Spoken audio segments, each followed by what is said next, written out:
मन तड़पत दर्शन को आज मन तड़पत दर्शन को आज मोरे तुम बिना बिगड़े सगरे काज ओ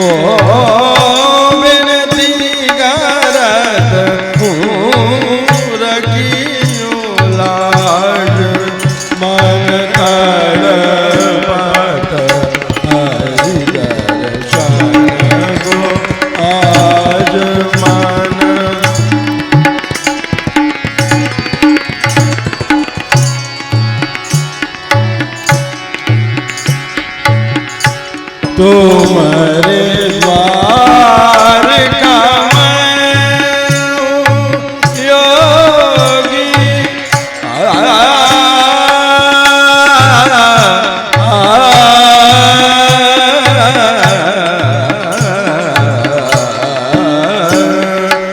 तुम्हारे द्वार का मैं हूँ योगिया रियो नजर कहोगी सब गुनियाना में तुम राज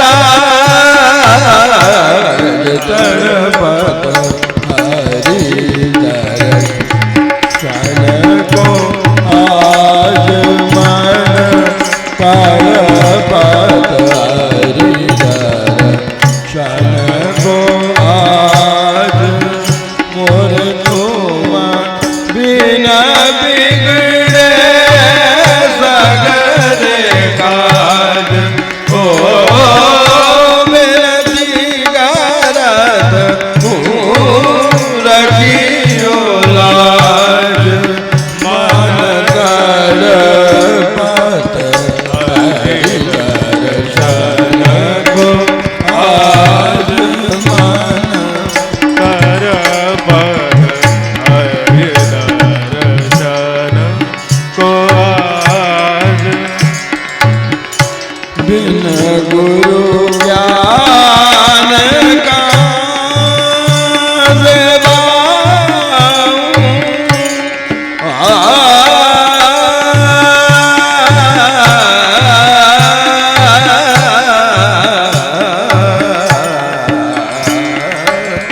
बिन गुरु ज्ञान का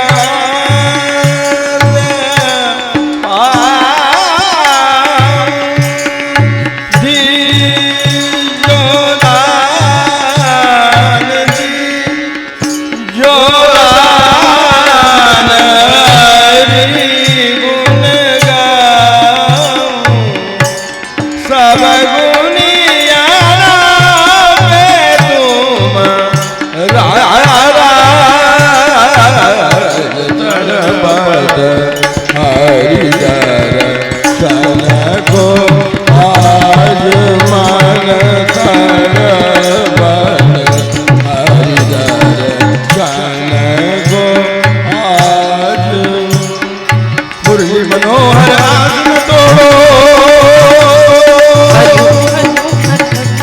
हरि ओम हरि ओम हरि हरि ओम हरि ओम हरि ओम हरि हरि ओम दुख भंजन मोर साजन छोड़ो हरि ओम हरि ओम हरि हरि ओम हरि ओम हरि ओम हरि हरि ओम मोह दर्शन विद्या दे दो मोह दर्शन विद्या दे दो मोह दर्शन विद्या दे दो आज दे दो आज मुरली मनोहर मोहन गिरधर हरि ओम मुरली मनोहर मोहन गिरधर हरि ओम मुरली मनोहर मोहन गिरधर हरि ओम मुरली मनोहर मोहन गिरधर हरि ओम हरि ओम मुरली मनोहर हरि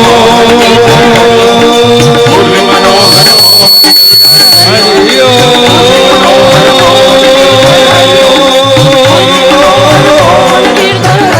हरि ओम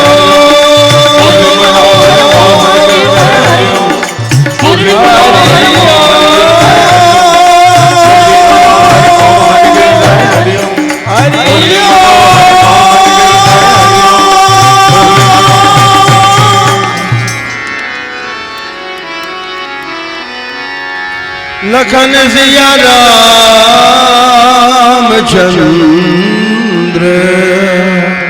शंकर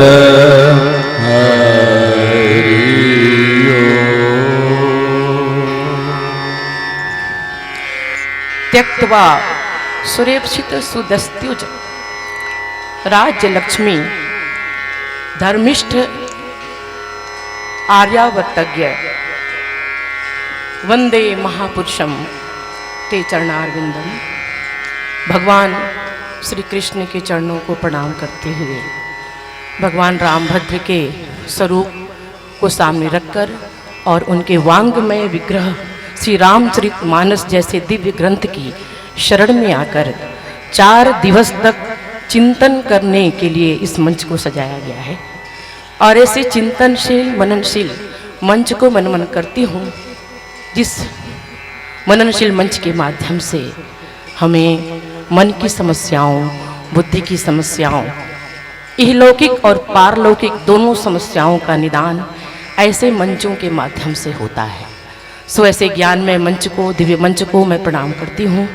प्रणाम करते हुए मेरे बाईं ओर परिलक्षित हो रहे विद्वज्जनों को मेरा नमस्कार है, प्रणाम है। राजा के केवल अपने देश में पूजा होती है, पर विद्वत सर्वत्र पूजे जाते हैं। सो मुझे आशीर्वाद दीजिएगा।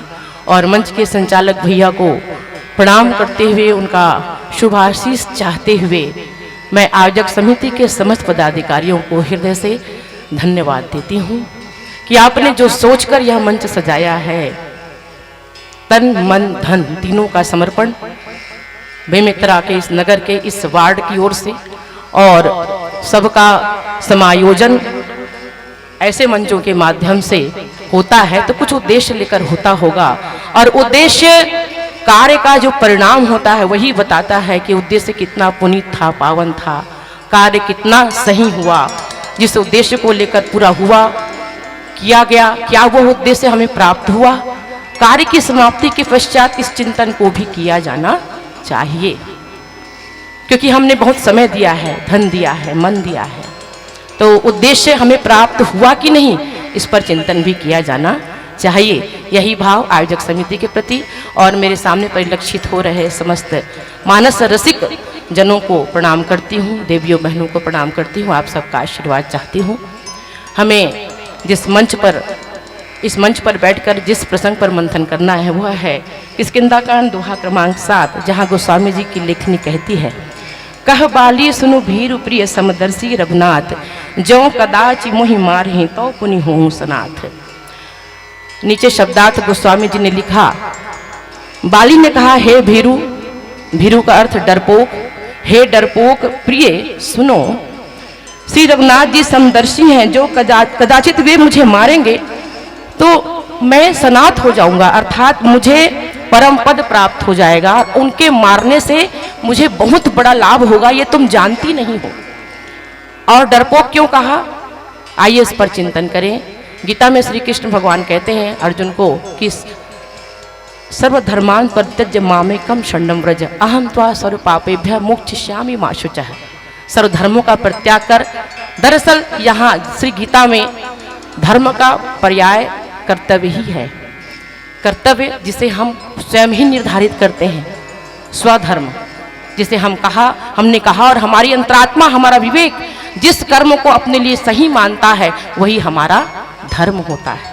तो सर्वधर्मान परित्यज्य मामेकं शरणं व्रज, क्या इस प्रसंग में एक पत्नी के द्वारा पति को दी गई जो सलाह थी, जो मशविरा है, क्या वह धर्म के अनुकूल है? क्या वह इहलोक के अनुरूप है? क्या वह परलोक के अनुरूप है? एक पत्नी को पति को किस तरह की सलाह देनी चाहिए, किस तरह की मंत्रणा देनी चाहिए और उस पर पति को किस ढंग से विचार करना चाहिए, पति की क्या भूमिका है और पत्नी की क्या भूमिका है, हम इस प्रसंग के माध्यम से, और रामचरितमानस में अनेक ऐसे प्रसंग हैं जिनके माध्यम से हम इस पर चिंतन कर सकते हैं और चिंतन कर, मनन कर वहाँ से एक सूत्र निकाल सकते हैं अपनी गृहस्थ बगिया को सुवासित करने के लिए, हाँ? अपने जीवन की समस्याओं को सुलझाने के लिए, क्योंकि यही एकमात्र वो रिश्ता है जिसमें बहुत ज़्यादा पेचीदगियाँ होती। सबसे ज़्यादा समस्या अगर किसी रिश्ते में, दुनिया में अनेक रिश्ते हैं, माँ और पुत्र का रिश्ता, भाई बहन का रिश्ता, चाचा चाची, नाना नानी, काका काकी, तमाम कितने रिश्ते हैं, लेकिन सभी रिश्तों में एक रिश्ता ऐसा है पति और पत्नी का, वो रिश्ता, उस रिश्ते में जितनी समस्याएं आती हैं और वहां जितनी समझदारी की जरूरत पड़ती है, अन्य रिश्तों में उससे बहुत कम में काम चल जाता है, बहुत कम में। और इसलिए रामचरितमानस में पति पत्नी के जो संवाद है, पति पत्नी के बीच में आपस में जो बातें हैं, वो बड़ी चिंतनीय है, माने सोचने लायक है। और उस स्थिति में अपने आप को रखकर पत्नी को सोचना चाहिए, पति को सोचना चाहिए। तो मेरे ख्याल से अगर सोचे और उस पर अनुकरण करे तो फिर संसार में कोई कष्ट न रह जाए। क्योंकि अगर पति पत्नी के बीच का संतुलन सही है, गाड़ी के दोनों पहिए एकदम सही हैं, सही गति से चल रहे हैं, तो फिर मंजिल तक गाड़ी पहुंचेगी, मंजिल तक गाड़ी पहुंचेगी ही। सचमुच यही रामचरितमानस का सबसे सुंदर दर्शन है, समसामयिकता, जो हम कहते हैं ना, निर्णय प्रपत्र में एक कॉलम होता है समसामयिकता। अरे भाई, आप इतने पुरानी घटनाओं को क्यों पढ़ रहे हैं, क्यों उस पर चिंतन कर रहे हैं? जब तक वर्तमान में उसकी उपयोगिता सिद्ध नहीं हो जाती, तब तक भला वो भले ही अपने जमान का कितनी कैसी ही दिव्य रचना हो, फिर भी कालजयी नहीं हो सकती। कालजयी रचना तो वही हो सकती है जो वर्तमान में भी उतनी ही उपादेय हो हमारे लिए, उतनी ही यूजफुल हो, जितनी लाखों साल पहले थी उतनी आज भी हो। ऐसे चिंतन यहाँ पर उभर कर सामने आते हैं। उदरेद आत्मानम नात्मानम मो साधेत आत्मय हात्मनो बंधुरात्मय रूपुरात्मना। भगवान श्री कृष्ण कहते हैं कि अपने स्वयं का मित्र बनकर सबसे पहले अपना कल्याण कीजिए, अपना उद्धार कीजिए, तब जा करके फिर यह जीवन जो है आपका संवरेगा। अपना मित्र बनिए पहले, तब आप किसी और के मित्र हो सकते हैं। वस्तुतः व्यक्ति को विश्व मित्र होना चाहिए, लेकिन जो स्वयं का मित्र नहीं है वो विश्व मित्र नहीं हो सकता। सर्वे भवन्तु सुखिनः सर्वे सन्तु निरामयाः सर्वे भद्राणि पश्यन्तु माँ कश्चित् दुःख भाग् भवेत्। अरे मैं तो सेवा करने के लिए आप लोगों के बीच में वोट मांगने के लिए आया हूं, सेवा करने के लिए। भाई सेवा करता कौन है? बोले सबते से सेवक सेवे भाव बिनु भाव न तरई उर्गारी। सबसे कठिन सेवक धर्म होता है, सबसे कठिन सेवक धर्म होता है जो अर्थ न धर्म न काम ची गति न चाहो निर्वाण जन्म जन्म मृति राम पद यह वर। जिसको कुछ नहीं चाहिए, चाह गई चिंता मिटी मनुआ बेपरवाह। जिसको कछु न चाहिए वो शाहों के शाह। जिसके पास जो वस्तु होती है वही तो दूसरे को देता है। तो पहले अपना मित्र बनिए, तब आप दूसरे का मित्र बन सकते हैं। और फिर जो स्वयं का मित्र हो वो दूसरों को सलाह कैसे देता है? जैसे तारा जी देती है, जैसे तारा कहती है बाली को। पंच कन्याओं को पंच सती के रूप में भी माना जाता है, और उसमें अहिल्या, द्रौपदी, कुंती, तारा, मंदोदरी यथा पंच कन्या स्मृति नित्य सह महापातक नाशनम। 5 पंच कन्या कही गई हैं। अहिल्या जी हैं, द्रौपदी जी हैं, कुंती जी है, मंदोदरी जी है, और उसमें एक तारा भी है जो समुद्र मंथन से निकली हुई है। और समुद्र मंथन से निकलने के बाद विदुषी नारी कही जाती है। हाँ? विदुषी नारी तो अपने चरणों में बोले सारे संसार को लुटा सकती, हिमालय को अपने चरणों में गिरा सकती है, और ब्रह्म को भी अपने गर्भ में धारण कर सकती है। विदुषी नारी मदालसा जो कहती है जगत मिथ्या सत्य कृष्ण, ये कहती है अपने पुत्रों को जन्म में ही, गर्भ में ही जिनको ब्रह्मचारी बना देती है, ब्रह्म का आचरण करने वाली बना देती है, उसको कहा जाता है विदुषी नारी। है? गार्गी नाम की एक महिला होती थी पुराने काल में, पुरातन काल में इतिहास में मैंने पढ़ा है, जो विद्वानों से शास्त्रार्थ किया करती थी। विद्या नाम की राजकुमारी थी, वो भी शास्त्रार्थ किया करती थी। ऐसी विदुषी नारियों से हमारा संसार अटा पड़ा है, हमारा इतिहास है लंबा चौड़ा। जिस इतिहास में ऐसी विदुषी नारियों को आप पढ़ेंगे तो मन गदगद हो जाता है कि नहीं नहीं, ये गांव देहात में गलत कही थेगा कि नारी के दिमाग घोटना होते कैसे कही देते। ये भी मैंने सुना है ना, एक गांव में मेरी ड्यूटी, वहाँ मैंने सुना है ऐसी उक्तियाँ भी मुझे सुनने को मिल जाती हैं, और मैं चिंतन करने लग जाती हूँ कि कैसे ये बात उन्होंने कह दी है। और पुरातन समाज से पितृ प्रधान समाज है हमारा, जहाँ पर एक बच्चे के जन्म, जब बच्चे का जब नाम लिखाया जाता है स्कूल में जाकर के, तो पिता का नाम पूछा जाता है। पितृ प्रधान भारतवर्ष है, देश है। मैं सम्मान करती हूँ अपने देश का, ऐसे समाज का भी सम्मान करती हूँ, लेकिन मैं उन देशों का भी सम्मान करती हूँ जहाँ पे बाप का नाम नहीं पूछा जाता, माता के नाम से बच्चे की पहचान होती है। शकुंतला पुत्र भरत कहा जाता है और भरत के नाम से ही भारत का नाम है। 5 वर्ष की आयु में एक सिंह के मुख में हाथ डालने की ताकत और साहस दी है उस माँ ने, उस शकुंतला ने। है? पुत्र किसके नाम से जाता है? बोले कौशल्या नंदन राम है, देवकी नंदन कृष्ण है, यशोदा नंदन कृष्ण है। कभी वसुदेव सुतम देवकम ये कहा जाता है जरूर, लेकिन यशोदा नंद और देवकी नंद के नाम से ही कृष्ण पहचाने जाते हैं। तो विदुषी नारी जो होती है वह उसका किसी काल में अभाव नहीं रहा है। अरे जो हीरा हो वो दुर्लभ होता ही है, जो हीरा हो दुर्लभ होता ही है। केंद्र में नारी है, घर के केंद्र में नारी है। अगर नारी जो है विदुषी हो तो केवल मायके में नहीं, ससुराल में भी जाकर उस परिवार के साथ, बोलते हैं ना एक भक्त पैदा हो जाए एक कुल में तो 7 पीढ़ी उधर 7 पीढ़ी इधर तार देता है। वैसे ही अगर नारी विदुषी हो तो उस 2 कुल को गौरवान्वित करती है और संतान जन्म देकर सबसे बड़ी से बोले पुत्रवती युवती जग सोई रघुवर भगत जासु सुत होई, एक योग्य पुत्र देकर सारे संसार का कल्याण कर देती है नारी। बोले तारा विदुषी नारी, और विदुषी नारी बोले भगवान को जो पहचानती है। अरे पत्नी का वर्ण किया ही किस लिए जाता है? बोले हमारे शास्त्र में, हमारे पुराणों में कहा गया है कि पंथ जात सोहाई मत धीरा, ज्ञान भगति जनु धरे शरीरा।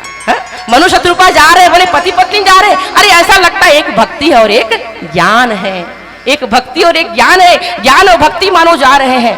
भक्ति का अर्थ भावना भी होता है, भक्ति का अर्थ समर्पण भी होता है, और ज्ञान का अर्थ विवेक भी होता है। पुरुष विवेक प्रधान होता है, पुरुष बुद्धि प्रधान होता है, तभी उसका अहम संतुष्ट होता है। पुरुष विवेक प्रधान अहम प्रधान होता है, तभी उसका अहम संतुष्ट होता है। पुरुष के अंदर अहम की मात्रा थोड़ा ज्यादा पाई जाती है, लेकिन स्त्री तो समर्पण की मूर्ति है, भाव प्रधान। बोले भक्ति और ज्ञान का ऐसा संतुलन जिस घर में होता है वही घर, उसी घर में राम आते हैं, उसी घर में राम आते हैं। ये सुंदर संतुलन, बोले ऐसा संतुलन, इसके लिए कोई बहुत ज्यादा बड़ी बड़ी डिग्रियों की आवश्यकता नहीं है, बल्कि ऐसे संस्कार की आवश्यकता है। पिता के घर से जो संस्कार लेकर पुत्री आती है वही संस्कार जो है पति के घर में भी देने का प्रयास करती है। तो निर्माण कहाँ होता है? बोले पिता के घर में होता है। कह बालिय सुनो भीरु प्रिय समदर्शी रघुनाथ। पत्नी समझा रही है कि नाथ, बोले धर्म संगनी है। बोले एक धर्म पत्नी नाम जो है, पत्नी को ही यही रिश्ता है जिसमें धर्म शब्द को जोड़ा गया है। भाई को धर्म भाई नहीं कहा जाता, चाचा को धर्म चाचा नहीं कहा जाता, नाना को धर्म नाना नहीं कहा जाता, लेकिन पत्नी को धर्म पत्नी कहा जाता है। और हमारे भारतीय वांग्मय में तो इसकी यात्रा 1 जन्म से निकलकर 7 जन्मों तक चलती है। हा?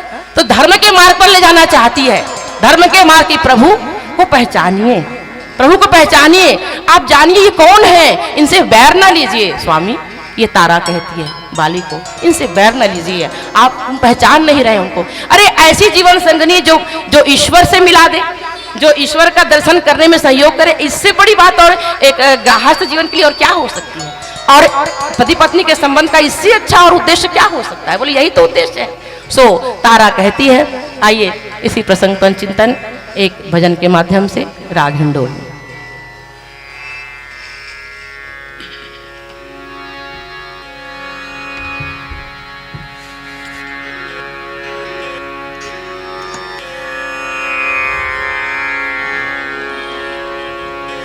राग हिंडोल में एक रचना प्रस्तुत है। तबले पर 10 मात्राओं में जपताल।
करत बसव सो करत वीर गजुनायण धीर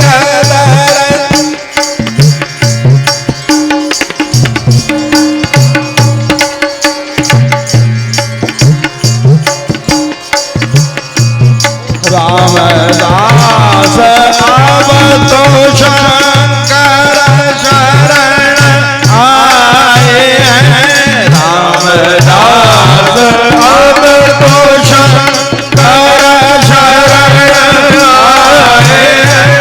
रामदास अब तो शंकर शरण आए हैं रामदास अब तो शंकर शरण आए रामदास अब तो शंकर शरण आए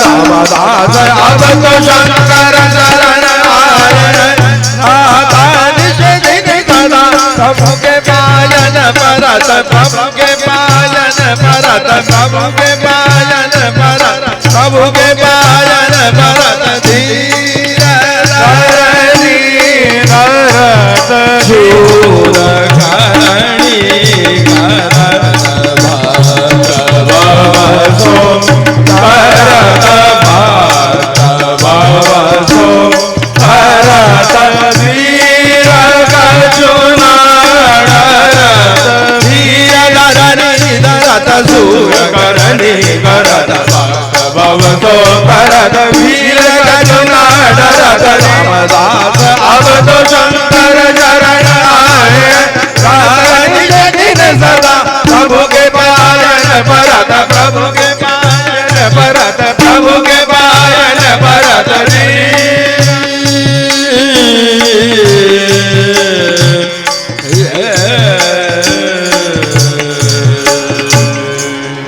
लखन सिया रामचंद्र शंकर कह बाली सुनु भीरु प्रिय समदर्शी रघुनाथ जौ कदाचि मोहि मारि हों तो पुनि होऊ सनाथ। समदर्शी कहा भगवान को सचमुच समोहम सर्वभूतेषु न मे देस्यो अस्ति न प्रिय। भगवान कृष्ण गीता में कहते हैं मैं सबके लिए सम हूं समोहम सर्वभूतेषु न मे देस्यो अस्ति न प्रिय पर ये मैं भक्त्यात् जो मुझे भजे बोले मैं उन्हें भी भजता हूँ। जो मुझे जितना प्रेम करते हैं मैं उनसे उतना ही प्रेम करता हूँ। तो फिर समदर्शी कहाँ हुए? फिर समदर्शी कहाँ हुए?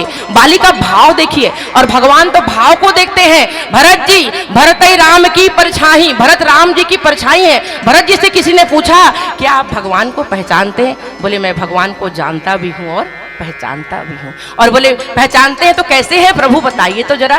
बोले किसी को दूर से प्रभाव जाना जाता है नजदीक जाकर स्वभाव जाना जाता है तो आप तो बड़े नजदीक से उनको जानते हैं तो बताइए कि प्रभु का स्वभाव कैसा है। तो उन्होंने कहा मेरे प्रभु कल्प वृक्ष है। मेरे प्रभु कल्प वृक्ष है जिस भावना से जाए जो उनकी शरण में उस भावना को वो पूरा कर देते हैं। अरे पूतना को बोले पूतना ने दूध पिलाया है भगवान कृष्ण को अपना भले ही उसमें जहर मिला था। बोले क्यों? क्योंकि पहले पूर्व जन्म में राजा बलि की यज्ञशाला में भगवान वामन रूप में पधारे और जिस समय बोले 3 पग में अपने पिता को चले जाते देखकर उनकी पुत्री वहीं पर खड़ी थी। पिता से अत्यधिक प्रेम करती है बेटी बोले देख नहीं पाई अपने पिता का सर्वनाश होते हुए। बोले मेरे पिता का सब कुछ छीन लिया छल करके। अगर मेरा वश चलता तो इन्हें जहर दे देती जहर भरा दूध पिला देती। भगवान जो है मन ही मन कह देते हैं तथास्तु है। और यहाँ बाली को भी कह दिया ना तथास्तु। जो तुम सोचते हो जो कदाचित मुझे मारी है तो हो जाऊं सनाथ। हाँ भाई मार ही दूंगा मारूंगा ही। तो भगवान तो कल्प वृक्ष है। पूतना के रूप में वही पुत्री जो है पैदा होती भगवान उस समय तथास्तु उन्होंने कहा था। बोले कहीं आपके हृदय में उर कछु प्रथम वासना रही प्रभु पद प्रीति सरित सो वही। वासना कहा विभीषण ने लेकिन भगवान ने उसे भी पूरा कर। उससे भी ऐसे कल्प वृक्ष है प्रभु, ऐसे कल्प वृक्ष। बोले आपके मन में आप अच्छी तरह जानते हैं, सब जानते हैं। बोले एक व्यक्ति थका मांदा जंगल से गुजर रहा था, रात हो गई तो एक पेड़ के नीचे रुक गया। अब मालूम नहीं, वैसे कल्प वृक्ष तो देवताओं के लोक में होता है, देवलोक में होता है, लेकिन ये कथा बोले हम आपको समझाने के लिए है। उसे मालूम नहीं था कि कल्प वृक्ष के नीचे मैं बैठा हूँ। और फिर क्या हुआ, बोले मन में इच्छा हुई, इतना थका हूँ, काश यहाँ पर मेरे को खटिया आ जाती, सोए बर मिल जाती। बोले उसी समय एक पलंग आ गया, वहाँ पर वो उसमें लेट गया आराम से। उससे पहले कई लोग कई प्रकार से इस कथा को कहते हैं, इस दृष्टांत को कहते हैं कि उसे भूख की इच्छा हुई, बोले खाने की जैसी इच्छा हुई, खाने का सामान आ गया सामने। और फिर उसके पश्चात अचानक ध्यान चला गया, अरे भाई मैं तो बियाबान जंगल में हूँ, इतनी रात्रि में अगर कोई शेर आ जाए और मुझे खा जाए तो मेरा क्या होगा। बोले तुरंत शेर का आगमन हुआ, शेर खा दी।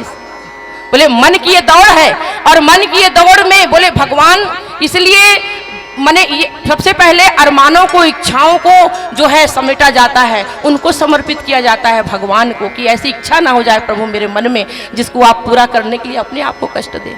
बाली की इच्छा, जो कदाचित मोहि मारी है तो मैं हो जाऊं सनाथ। तारा के द्वारा बाली को समझाना है, पत्नी के समझाइश को मानना चाहिए कि नहीं मानना चाहिए। रामचरितमानस में एक कवने अवसर का भयउ गयउ नारी विश्वास। बोले कैकेयी जी ने कहा है दशरथ जी को, दशरथ जी और कैकेयी के बीच का ये संवाद, वो भी एकांत के कमरे में है, जैसे एकांत के कमरे में आज बाली और तारा के बीच में संवाद हो रहा है, वो भी एकांत कमरे में है। बोले वहां पर कैकेयी जी की बात को मान करके कौने अवसर का भयउ, नारी पर से विश्वास ही दशरथ जी का उठ जाता है। दूसरी ओर मंदोदरी है जो रावण को समझाती कि हे नाथ मेरी बात आप मान लीजिए, आंखों में आंसू भरकर उनके हित की बात उनको समझाती है, लेकिन रावण नहीं मानता। और दूसरी ओर बाली भी है जो अपनी पत्नी की कही नहीं मानता। तो पत्नी के कहला मानना चाहिए कि नहीं मानना चाहिए, पत्नी के समझाने से उसे मानना चाहिए कि नहीं।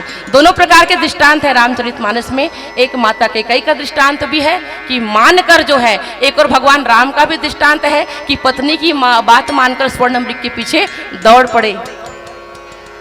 पत्नी की बात मानकर, और श्रीमद् भागवत के 11वें स्कंद के 5वें अध्याय में 34 नंबर के श्लोक में कह देते हैं भागवतकार इसी बात को कि माया मृगम दैत्येप्सित मनवधावद वंदे महापुरुष ते चरणारविंद। इसी बात को कह देते हैं, धन्य है आप हे प्रभु जो आप मायामृग के पीछे दौड़ पड़े। पत्नी का के प्रति प्रेम दर्शाने का इससे अच्छा और उदाहरण कहीं दिखाई नहीं देता। तो एक और ये भी है, बोले जे मन पत्नी के बात मानिन तहु घाटा मरीन, और बोले जे मन नहीं मानिन बोले तहु घाटा। दोनों प्रकार के दृष्टांत है। तो पत्नी की बात माननी चाहिए कि नहीं माननी चाहिए, बोले माननी चाहिए। कैसी पत्नी की बात, बोले जब पत्नी धर्म की राह पर चलने वाली हो, धर्म संगनी है, धर्म की राह पर, जिसकी गर्ग संहिता में भगवान शंकर जो है महर्षि गर्ग से कहते हैं इसी बात को कि लज्जा वासा, लज्जा ही जिसका वस्त्र हो और शील ही जिसका आभूषण हो, और धर्म के मार्ग पर जिसके पग चलते हों, ऐसी स्त्री जिस घर में रहती है उस घर में देवता भी रहने को तरसते हैं और उस घर को छोड़ना नहीं चाहते। बोले ऐसी स्त्री की बात को क्या करना चाहिए, बोले मानना चाहिए। और विदुषी नारी है तारा, धर्म का उपदेश देती है। लेकिन बाली का भाव ऐसा है, आप सुग्रीव बाली की कथा बहुत अच्छे से जानते हैं। ठीक इसके नीचे की पंक्ति में गोस्वामी जी ने लिखा है एक पंक्ति बाली के लिए कि अस कही चला महाअभिमानी, अस कही चला महाअभिमानी। अरे ये जो जा रहा है ना, ये जो कह रहा है कि ये भगवान समदर्शी हैं, ये भला मुझे क्यों मारेंगे, ये एक समान व्यवहार करेंगे, इनके लिए सुग्रीव भी वही है और बाली भी वही है, ये भेद क्यों करेंगे, इनकी भेद दृष्टि नहीं है, ये अद्वैत ब्रह्म है, ये कभी भेद माने ईश्वर को जानकर भी। एक और रावण ने कहा कि खरदूषण मौसम बलवंता तिन्हीं को मारे बिनु भगवंता। अरे पहचान गए हो, जब जान गए हो तो शरण में क्यों नहीं जाते। लेकिन अहंकार, वही अभिमान जो रावण को रोकता है, वही अभिमान बाली को भी रोकता है, वही अभिमान बाली को भी रोकता है समर्पण करने के लिए, जो रावण को रोकता है कि होई भजन न तामस देहा मन क्रम वचन मंत्र दृढ़। ये रावण कहता है। बोले रावण भी अभिमानी है और बाली भी अभिमानी है। और भगवान माने एक अच्छे राजनीतिज्ञ जो इतिहास में हमारे अभी भी चाणक्य जैसा राजनीतिज्ञ कोई नहीं हुआ। वर्तमान में पुरातन काल में बहुत से राजनीतिज्ञ हुए हैं, कईयों की ये धारणा थी कि भाई प्रभु तो है, लेकिन राजनीति इन्हें ठीक से आती नहीं है। वरना बोले बाली से मित्रता करते, सुग्रीव से क्यों करते भला? हैं? अगर बाली से मित्रता करते तो बोले बाली तो रावण का भी विजेता है, रावण के विजेता का विजेता है, बोले रावण का विजेता है बाली। और ऐसे बाली को से मित्रता क्यों नहीं करते भगवान? सुग्रीव से क्यों किया? बोले बाली इंद्र के अंश से उत्पन्न है। इंद्र 100 अश्वमेघ यज्ञ करने के बाद इंद्र का पद प्राप्त होता है। 100 अश्वमेघ यज्ञ अर्थात अनेक सत्कर्म, अनेक पुण्य कार्य, अर्थात बाली जो है वो पुण्य का प्रतीक है। और पुण्य में जब अभिमान आ जाए, पुण्य में, सत्कर्म में, ये सत्कर्म ही है, ये मंच सजा है, हम मानस को पढ़ रहे हैं, चिंतन कर रहे हैं। बोले धर्म का कार्य आदमी लोकेशना की वृत्ति से भी करता है, लेकिन जब उसमें अभिमान आ जाता है पुण्य के कार्य में, आप पुण्य कर्म कमाना चाहते हैं, पुण्य कर्म कर रहे हैं, लेकिन उसमें जब अभिमान का समावेश हो जाए तो ऐसे अभिमान का नष्ट हो जाना बहुत जरूरी है। अचल करो तनु राखो प्राणा, भगवान ने बाद में जब बाली का अभिमान नष्ट हो गया तो भगवान ने कहा भी कि अब मैं चाहता हूं कि तुम जीवित रहो। क्यों कहा? बोले बाली अतुलित बलशाली है, अतुलित बलशाली, एक क्षण में 10 दिशाओं की परिक्रमा कर लेता है 2 घड़ी में, और परिक्रमा इतना बलशाली है कि भगवान को भी अपने बल की परीक्षा देनी पड़ती है सुग्रीव के सामने, इतना बलशाली है। तो जिसके पास बल हो उसके अंदर अभिमान नहीं होना चाहिए, जिसके पास शक्ति हो, बल हो, उसके पास अभिमान नहीं होना चाहिए। अगर अभिमान है तो बोले क्या उस बल से वो बल संसार के कोई काम आ सकता है? बोले वो बल आपका संसार के किसी काम आ सकता है? नहीं आ सकता।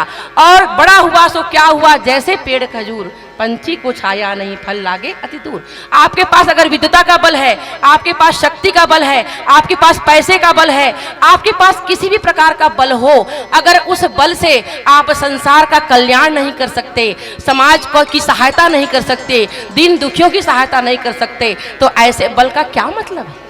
कोई मतलब नहीं है। तो भगवान जो है बाली इतना अभिमानी है, बाली इतना अभिमानी है कि भगवान ने कहा है, बोले क्या कहा है? निर्भय हो जनु डर पे हो, है? मैं आऊंगा, मैं अवतार लूंगा, तुम डरो मत। जय जय सुरनायक जनु सुखदायक प्रतिपाल भगवंता। जब देवताओं ने, पृथ्वी ने भगवान की स्तुति की है, ब्रह्मा जी आदि ने, तब भगवान ने कहा है कि मैं आऊंगा। और उस समय इंद्रादि देवता तुरंत फिरने लगते हैं। उस समय ब्रह्मा जी कहते हैं रुक जाओ, कहाँ जा रहे हो? तुम सब वानर भालू बन करके भगवान जब आएंगे तो उनकी सेवा करना। तो बोले बाली तो इंद्रपुत्र है, उसे मालूम है देवताओं के विप्रधेनु सुरु संत हित लीन मनुज अवतार, निज इच्छा निर्मित तनु माया गुण गोपार। बाली को पता है कि देवताओं के हित के लिए प्रभु का आगमन हुआ है। वैसे तो बोले भगवान प्रेम के कारण सो केवल भक्तन हित लागी, सबके मूल में जब जाएं, जड़ में, तो भक्तों के प्रेम के वश होकर ही भगवान आते हैं। तो बाली इंद्रपुत्र है, बाली को पता है कि भगवान आएंगे, रावण को मारेंगे, इसे संसार को उसके पाप से छुटकारा दिलाएंगे, लेकिन उसके बावजूद भी भगवान के आने के पहले ही रावण को पराजित करता है बाली। बोले क्यों? क्योंकि बाली अभिमानी है। रावण को पराजित करने के पीछे उसका क्या मंतव्य है? बोले एक ठन बात जानते कि भाई भगवान आई और भगवान रावण ला पराजित करी तो भगवान के यशगान हो ही, मोर थोड़े हो ही, मोर बल ला कौन जानी। इसलिए ओकर आए के पहली रावण ला पराजित कर दे, ओकर पहली मैं पराजित कर देता हूँ, ताकि सब जाने कि भगवान ने उस रावण को पराजित किया जिसको बड़ी आसानी से बाली भी पराजित जिसको कर दिया था बाली ने भी। ये जाने, यही अभिमान है। मेरी जय जयकार हो। मायावी राक्षस को मारा तो राक्षस मार करके बोले क्या किया? बोले उठाकर पूंछ से उठा करके इतनी दूर घुमाकर फेंका कि उसकी रक्त की बूंदें जो है वह आश्रम में जाकर गिरी, और इसलिए उस आश्रम में उसका जाना वर्जित हो गया श्राप की वजह। ये सारे लक्षण किसके? बोले 6 माह तक काख में बाली रावण धर के घूमी, प्रमाण पत्र रख के घूमा से देख मैं हराए हो, देख मैं हराए। अरे ते हराए है तोला मार काबर नहीं दस, बोला पराजित कर काबर छोड़ देते हैं, बोला हरा काबर छोड़ दे। आध्यात्मिक अर्थों में हम जानते हैं कि रावण मोह का प्रतीक है और बाली जो है वो सद्गुण का प्रतीक है। बाली सद्गुण का, सत्कर्म का प्रतीक है, पुण्य का प्रतीक है, और मोह को पुण्य से मारा नहीं जा सकता। सत्कर्मों में, सत्कर्म से ही केवल 20 भुजाएं सत्कर्म की प्रतीक है रावण की, जिसको भगवान बार बार काटते हैं और बार बार उनका उद्भव हो जाता है। तो सत्कर्मों से, धार्मिक अनुष्ठानों से, पुण्य से हम अपने अंदर के मोह प्रवृत्ति को नहीं मार सकते, इसलिए बाली जो है रावण को नहीं मार पाता और भगवान ही उसे मारते हैं। लेकिन ये जो बाली है इतना अभिमानी है कि कहता है मैं तो पहचानता हूं ये कौन है, अरे ये तो ब्रह्म, अरे भगवान को पहचान लेना, और पहचानने के बाद फिर कहता है कि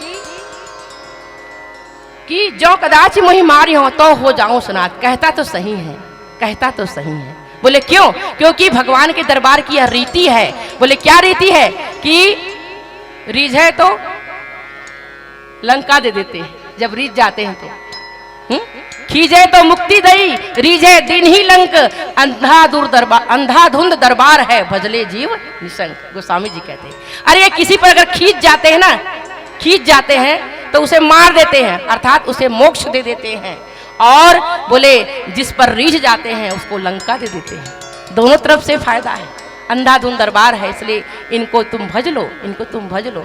जिसको जिसको मारा, अरे तासु तेज समान प्रभु आनंद, जिसे जिसे मारा उसका उसका क्या हो गया? बोले कल्याण हो गया। इसलिए मम पाछे धर धावत, मारीच कहता है फिर फिर प्रभु ही बिलो की हो, धन्य नमो सम आन, इसीलिए कहता है। तो बोले बाली की इच्छा भगवान पूरी कर देते हैं।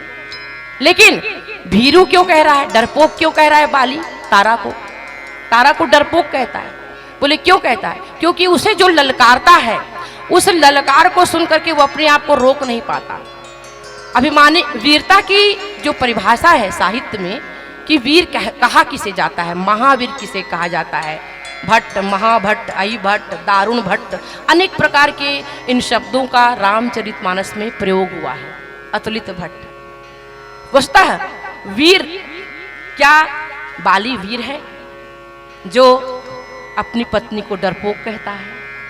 क्या बाली वीर है? क्या रावण वीर है? या इनको हम डरपोक कह सकते हैं? बोले नहीं नहीं, इनके अंदर भी निर्भयता है। इनके अंदर, बोले डरपोक किसको कहा जाता है? बोले जो डरता नहीं है वो डरपोक है, जो डरता है, और जो नहीं डरता वो क्या है? बोले वो वीर है। क्या यही परिभाषा साहित्य में सही है? बोले नहीं, ये परिभाषा सही नहीं। वीर किसे कहा गया? बोले रणछोड़ कृष्ण को वीर कहा गया। रणछोड़ कृष्ण जो रण को छोड़कर भागते हैं, बोले युद्ध नहीं करूंगा बाबा मैं। जब जरासंध बार बार आक्रमण कर रहा है, मथुरा में बार बार आक्रमण कर रहा है, और भगवान कृष्ण बार बार भागते हैं, बोले मैं तेरे से नहीं लड़ूंगा। है अरे युद्ध में पीठ दिखा देना तो भीरुता कही जाती है, भीरुता, कायरता कही जाती है। भगवान क्या कायर है? क्या भगवान कृष्ण कायर है? बोले नहीं नहीं, उन जैसा वीर तो कोई नहीं। बोले कैसे वीर है? बोले ऐसे वीर हैं कि बोले शस्त्र उठाया ही नहीं महाभारत में, और बोले धर्म की जीत हो गई, और 5 पांडव जो है हजारों जो है वीरों पर भारी पड़ गए। ऐसे वीर हैं भगवान कृष्ण। तो बोले क्या जो युद्ध में पीठ दिखाए वो भीरू है? बाली की परिभाषा यही, बाली की परिभाषा। इसलिए कहता है कि कह बाली सुनु भीरु प्रिय, तुम मुझे पीठ दिखाने को कहती हो। ये सुग्रीव आकर मुझे ललकारा। ऊपर की पंक्ति में आप देखिए कि गोस्वामी जी महाराज लिखते हैं, तब रघुपति सुग्रीव पठावा, गर जैसी जाई निकट बल पाओ। सुग्रीव जो है भगवान का बल पा करके आकर के दहाड़ रहा है, गरज रहा है, बाहर निकल कायर, बाहर निकल, मुझसे युद्ध कर। तो ऐसी गर्जना को सुनकर, ऐसी ललकार को सुनकर मैं ना जाऊं तो मैं कायर कहलाऊंगा। ये वीरता की परिभाषा है बाली। जबकि भगवान कहते हैं भाई वीर तो वही है जो धर्म की जय करा दे, जो धर्म की जय करा दे, जो धर्म के पक्ष में हो, और अंततो गत्वा परिणाम धर्म के पक्ष में आना चाहिए। उसके लिए अगर अपने वचन को भी तोड़ना पड़े तो भी भगवान रथ का पहिया उठाकर खड़े हो जाते हैं भीष्म पितामह के सामने कि मैं शस्त्र नहीं उठाने की मैंने प्रतिज्ञा की थी, आज उस प्रतिज्ञा को तोड़ता हूं मैं, और मैं तुम्हें आज मार दूंगा। ये भगवान कहते हैं। बोले क्यों? कि धर्म की पराजय हो जाए। बोले तुम अपने वचन को धर के बैठे थे। बोले कुरुसभा में जहां पर एक स्त्री की इतनी बड़ी अमर्यादित व्यवहार एक स्त्री के साथ हो रहा है, इतना बड़ा धर्म हो रहा है, और तुम वहां पर भी अपने वचन को धर कर बैठे हो। कैसे वीर हो तुम? भीष्म पितामह जैसा वीर नहीं था कोई उस युग में। क्या वीरता की परिभाषा है ये? क्या यही वीर हो तुम? ऐसे ही वीर का मैं नमन करूं?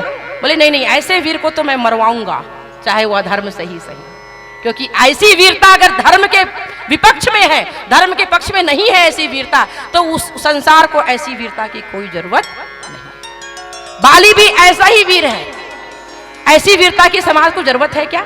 नहीं। जो धर्म विरोधी हो, धर्मनिष्ठ है ईश्वर, धर्मनिष्ठ, ऐसे धर्म परम धर्म का जो विरोधी हो, ऐसे बलशाली युवक की, ऐसे बलशाली राजा की, ऐसे शक्तिशाली राज्य की या राजा की हमें कोई आवश्यकता नहीं है।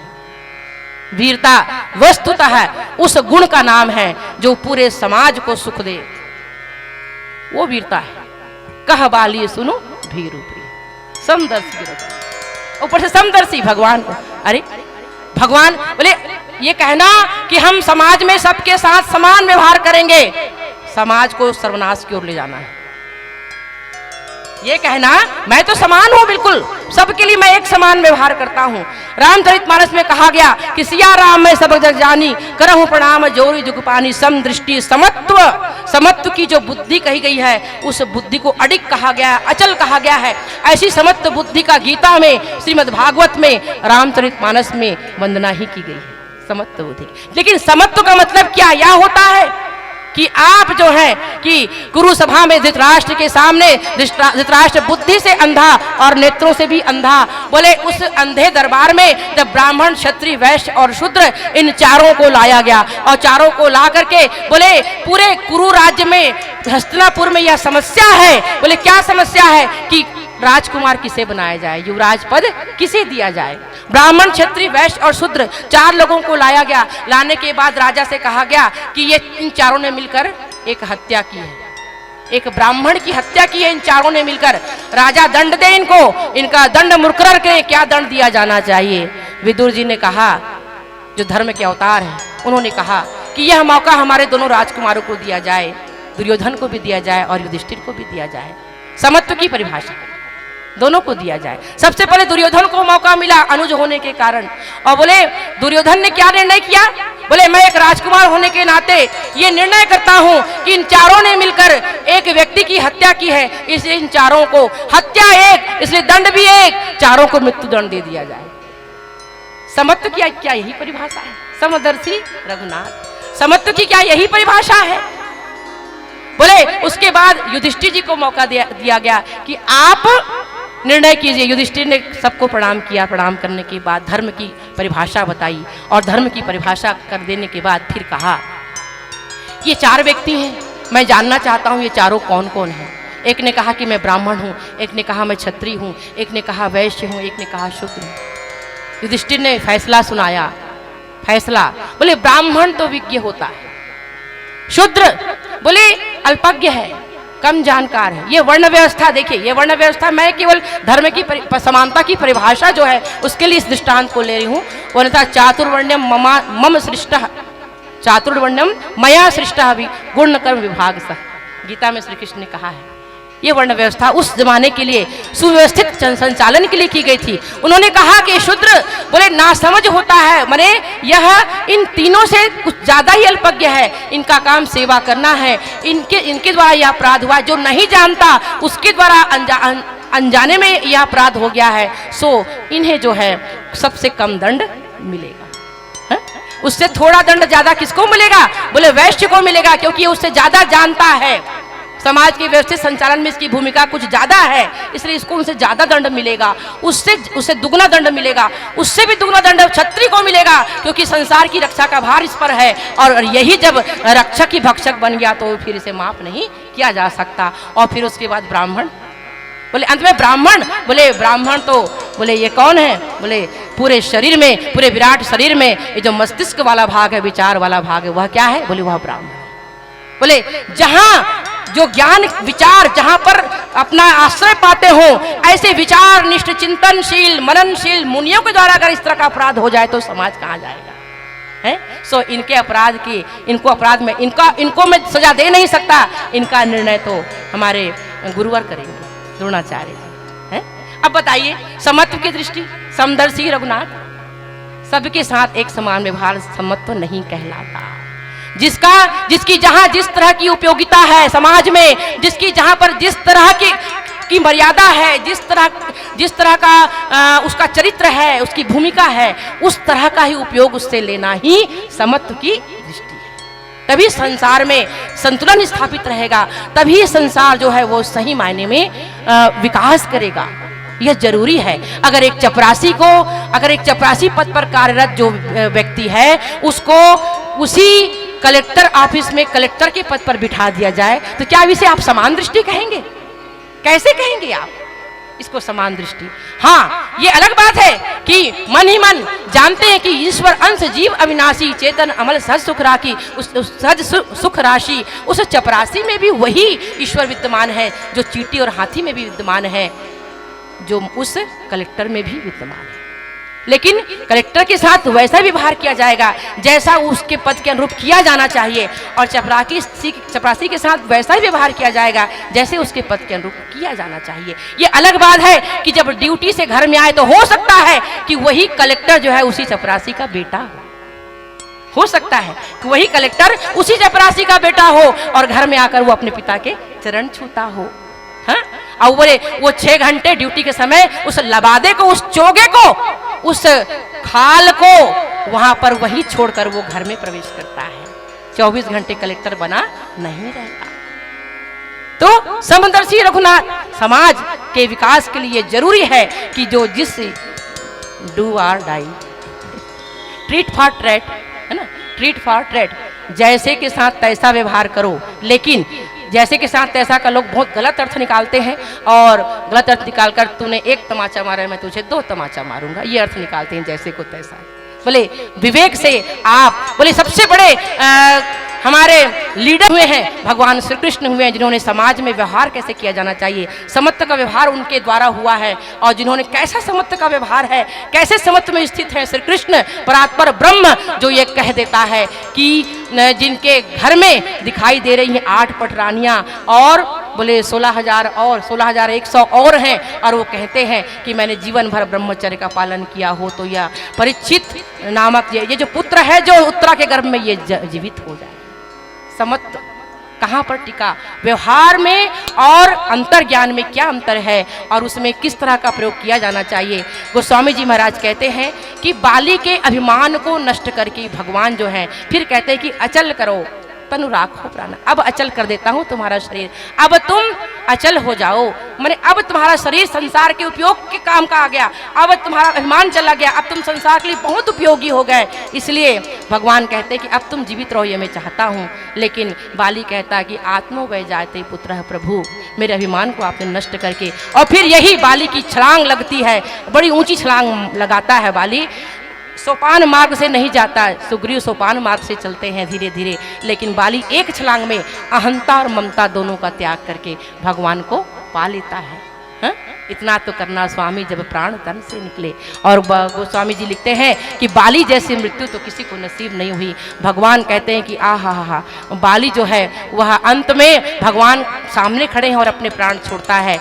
ममता और अहंता, केवल अभिमान का जिक्र किया गोस्वामी जी महाराज ने, लेकिन अहंकार के साथ ममत्व का त्याग भी। और अंगद यह तनय मम सम विनय बल कल्याण पद प्रभु लीजिए, गही बाह सुर नर नाह अंगद दास आपन कीजिए। प्रभु अपने पुत्र के रूप में आपकी सेवा करूंगा। मेरे अंदर पहले अभिमान था, बाद में विनय था, विनय शायद था ही नहीं, लेकिन मेरे पुत्र के अंदर मम सम विनय बल, इसके अंदर विनम्रता पहले है और बल बाद में है।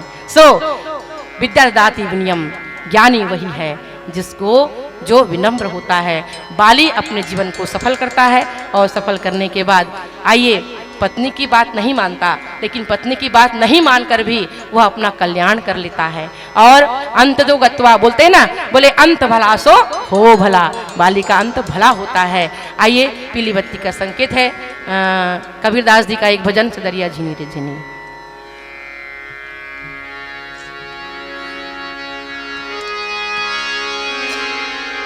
कबीरा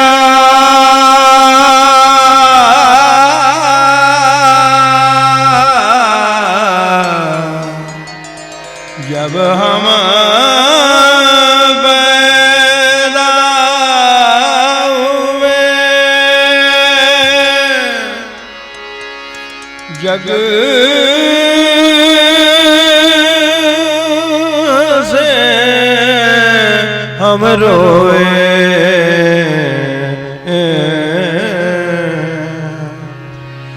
ऐसी करनी कर चलो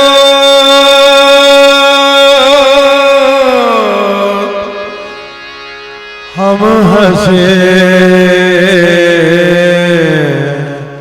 यग रोए।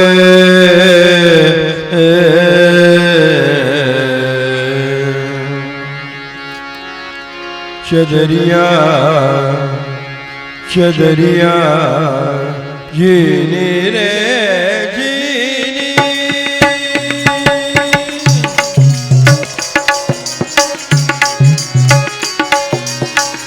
जीनी रे जीनी, जीनी रे जीनी, के राम नाम रस बीनी चदरिया जीनी रे जीनी जीनी जीनी।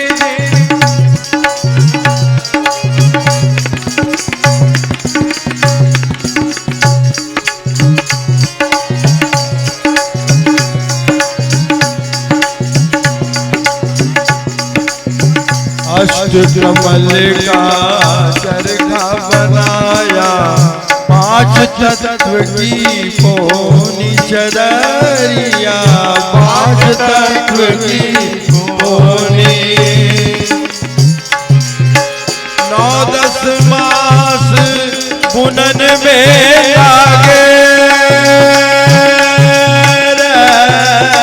9-10 मास बुनन में लागे, मूरख मैली की चदरिया जीनी रे जीनी जीनी जीनी रे जीनी, के राम नाम रस बीनी चदरिया जीनी रे जीनी।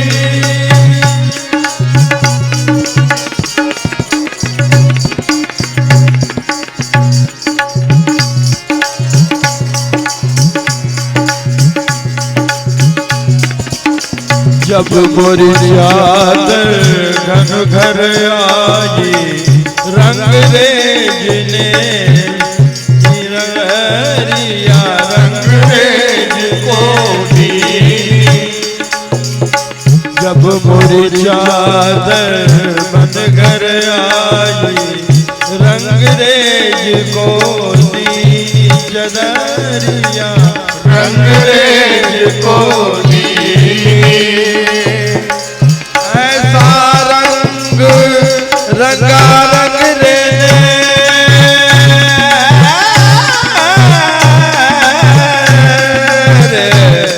ऐसा रंग रंगा रंग रे, लालो लाल कर दी चदरिया जीनी रे जीनी जीनी रे जीनी, राम नाम रस बीनी चदरिया जीनी रे जीनी।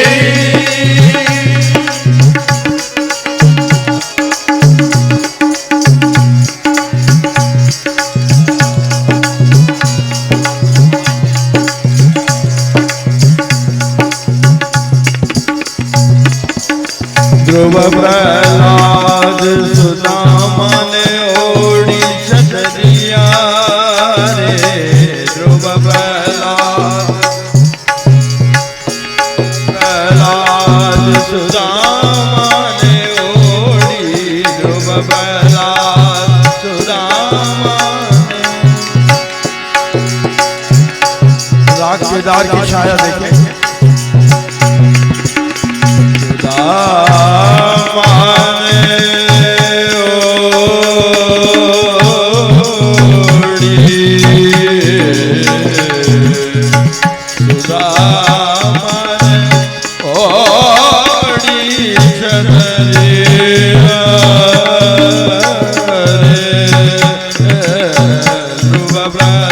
प्रहलाद सुदामा ने ओढ़ी ध्रुव प्रहलाद सुदामा ने राग बाल कौन सुदामा ने ओढ़ी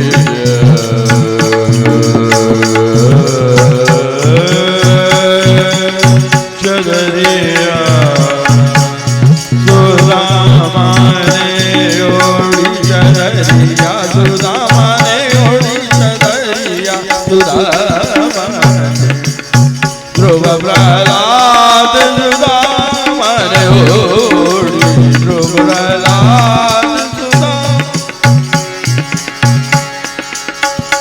राग काफी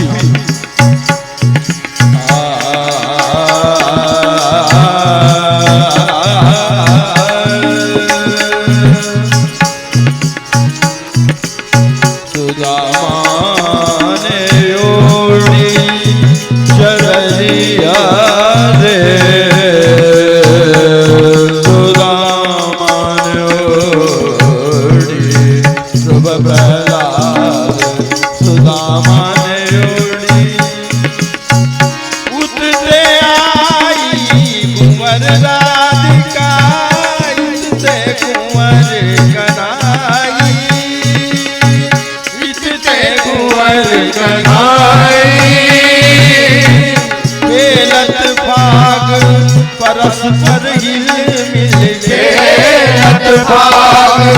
परस्पर हिल मिल शोभा वरण न जाई कैसी धूम मचाई मचाई रे कैसी धूम मचाई बरस में होली रचाई ब्रिज में होली रचाई कैसी धूम मचाई मचाई रे कैसी धूम मचाई राग बसंत ध्रुव प्रहलाद सुदामा ने ओढ़ी ध्रुव प्रहलाद सुदामा सागर मागर मागर सागर मदा मदा मदर मदर सानदा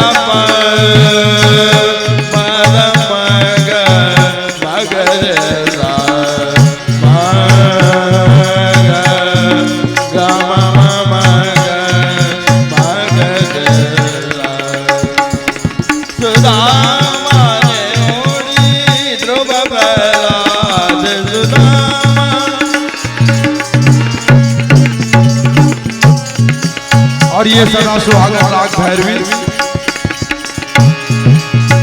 अरे सुदामा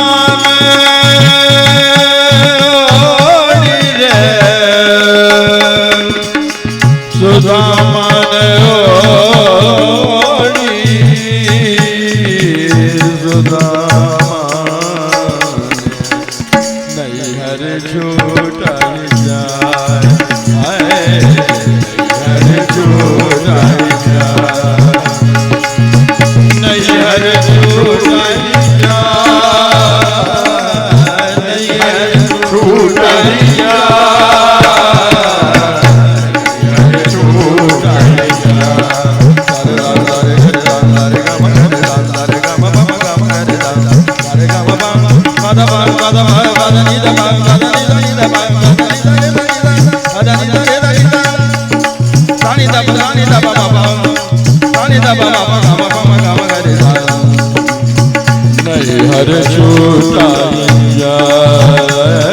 हर छूटाइया।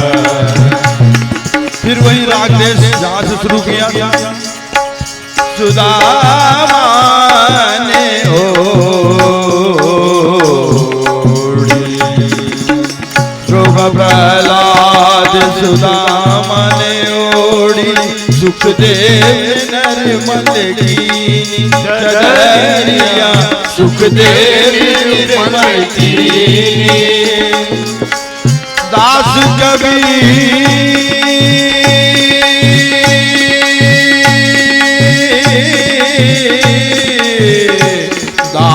कबीर ने ऐसी ओढ़ी, दास कबीर ने ऐसी ओढ़ी, ज्यों की ज्यों धरती चदरिया, जीनी रे जीनी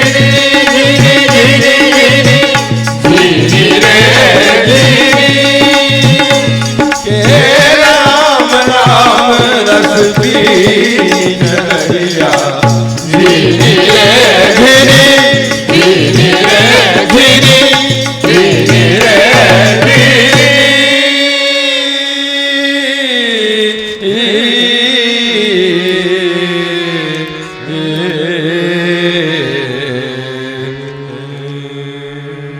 लखन सिया राम चंद्र शंकर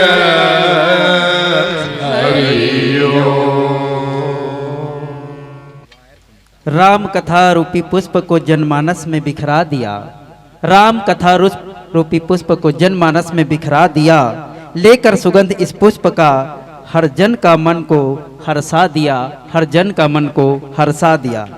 बहुत ही पावन प्रसंग कहा बाली सुन भीरुप्री समदर्शी रघुनाथ, और जौ कदाचि मोहि मारी है तव पुनि हो सनात। बाली ला ओकर पत्नी तारा समझाते कि मत जा नाथ, मत जा, ओकर संग लड़े बर मत जा। अरे वो कोने जानता जो कालहु के काल बन न सके शारदा शंकर, अरे ओकर संग में कौन है। बहुत समझे तारा, लेकिन तारा के बातला नहीं मानिस। अब वैसने रावण लोग समझाते मंदोदरी है कि मत जा नाथ मत जा, वो कोने जानता से नहीं के अरे वो तो पार ब्रह्म परमेश्वर है, लेकिन मंदोदरी की बात ला रावण नहीं मानिस और तारा की बात ला बाली नहीं मानिस। और जब बाबा जब समझाइस तब बाई नहीं मानिस। कौन बाबा? भोले बाबा समझाइस, अरे मत जाओ मत जा के तब मंदोदरी की बात ला रावण नहीं मारिस, रावण के दुर्गति हो गई। तारक बात ला बाली नहीं मानिस, बाली की दुर्गति हो गई। और भोले बाबा की बात ला सती नहीं मानिस, तेकर से सती की दुर्गति होइस। लेकिन अगला जन्म लेना पड़ी सोला, राम कथा में विश्वास करना पड़ी। माने आज नहीं मानबे तो कल ही मानबे, ये साल नहीं मानबे तो वो साल मानबे, अब ये जन्म में नहीं मानबे तो अगले जन्म में मानबे, लेकिन राम कथा में विश्वास तोला करना पड़ी। और बाली ही कहा थे इमा, अरे वो ठीक है, अरे वो अगर भगवान होई तब मैं सनाथ हो जाऊं कहा थे समदर्शी। लेकिन समदर्शी का उदाहरण गीतम कावे, जो गाय में कुत्ता में घोड़ा में समान दृष्टि देखे वो समदर्शी। लेकिन बालिल का की से ये बाली जावतन काए, अरे वो वीर है, वीर नहीं, अरे वो अस कही चला महाअभिमानी, तो वो महाअभिमानी है। लेकिन बाली करे एक ठेव पावर रही से का सुग्रीव है 1 रुपया है, बाली है 1 रुपया है, दोनों जब धुनिक धुना होइस आधा 8 आना है एकर मऊ आगे सुग्रीव बाली के माँ, अब 8 आना कतेक ला पुराएगा, आधा ताकत वो आगे माँ पूरा कुंघर गे, सांस ले नहीं सकते। लेकिन सुग्रीव कति भागिस, एती देखत होती जी काला देखत हुआ रास्ता कौन डहारे भागे के। लेकिन गनीमत वे है कि सुग्रीव वही तिसम भागिस जिन डहर भगवान री से, तब भगवान डहर भागिस तो सुग्रीव के बनाओ की बन गए। लेकिन भैया आज हमन दिन भर हर दुनिया भर पूरा ये जिंदगी भर भागते हैं, लेकिन अगर हमन कहीं भगवान डहर चल देंगे ना तो हमरो बनाओ की कहीं बन जही। लेकिन हम भागना नहीं चाहता। ये प्रकार से इमा सत्संग मिलते और भगवान ला कहते कि आप मोला छिपके मारे हो। अरे कहाँ छिपके? अनुज बधी भगनी सुत नारी, 67 कन्या सम ए चारी, और इन्हीं कुदृष्टि बिलो कई जोई, ताही बधे कछु पाप न होई। जिन्हा अपन अनुज के भगनी सुन सतकन्या सम ए चारी में कुदृष्टि डाली, बोला कोनो भी प्रकार से मारबे तब पाप नहीं है। ये संदेश बड़ा ही मार्मिक हमला दीस। और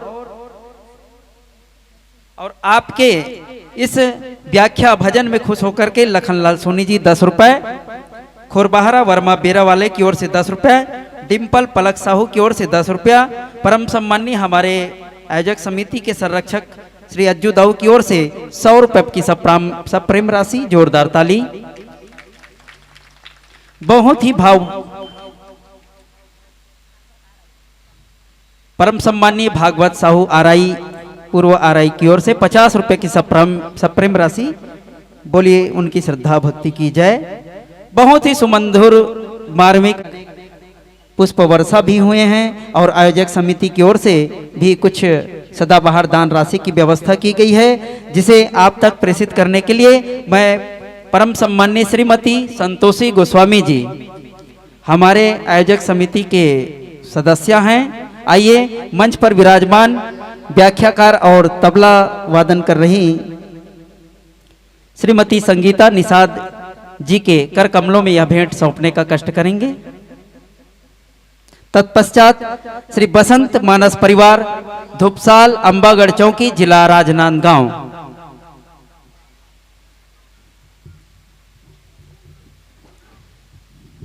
यह छोटा सा भेंट लेने का कष्ट करें। भरा नहीं मन अभी हमारा कैसे कहूं विदाई है, भरा नहीं मन अभी हमारा कैसे कहूं विदाई है। काल चक्र का पहिया घूरे, काल चक्र का पहिया घूमे देता समय दुहाई है। आमंत्रण पर आए हमारे, आमंत्रण पर आए हमारे यही प्रेम सगाई है। फिर आ जाना फिर याद करेंगे तो देते अभी विदाई है, देते अभी विदाई है, देते अभी विदाई है। इन्हीं भावों को लेकर के इस धर्म मंच से सादर विदा विदा विदा।